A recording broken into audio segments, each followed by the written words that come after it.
Okay, so round two of the tutorials here. This part is going to be focused on the planning and research of your katana. I know, planning and research, ooh, sounds kind of intense. But what you're going to want to focus on for this is basically making yourself a profile sheet based on some of the things that you've looked at online or anything like that. And just kind of getting a sense of the katana that you want to make and bringing it down from this big idea of I want to make a katana, and bringing it down a step and saying, well, I want to make this katana. And just kind of getting a sense of how you want to make it and the design elements to it and things like that. So I would encourage you first to just hit up Google is my best suggestion for this. Just kind of look around. You don't have to look just for Japanese swords, although that's an excellent place to start, obviously. But yeah, look it up. Look for style elements that you're looking for. Look for things from Japanese history, things like that. The other thing I would encourage you doing, if you're just doing this to make a stage prop, that's cool.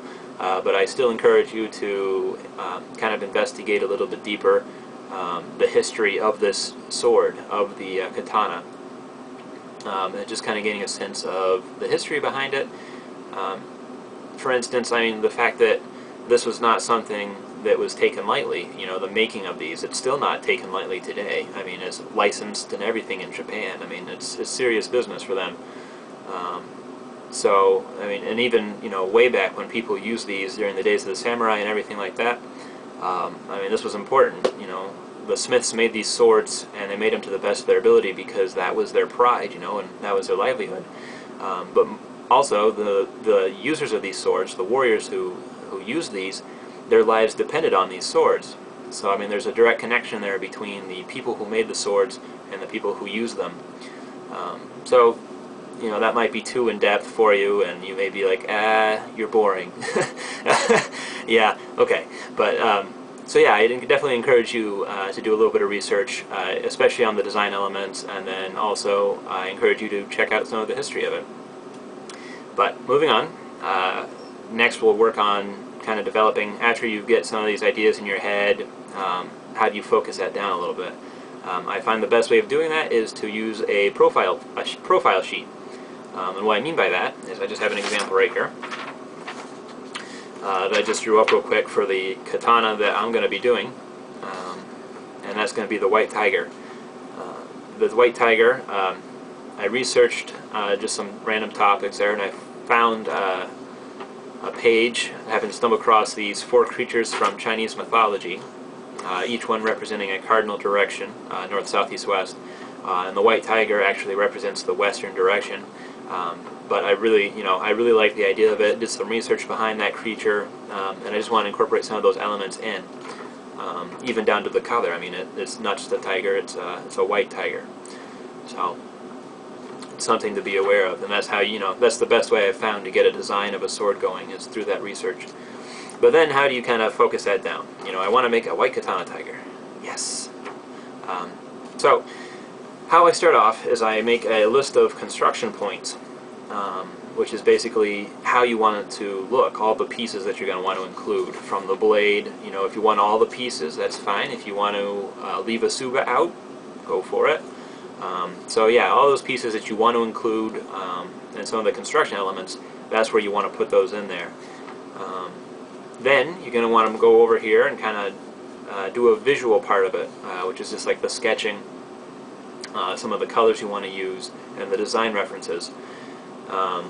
This is where you kind of plan out. This is just a quick sketch of the sword and of the tsuba, which are kind of the main design points.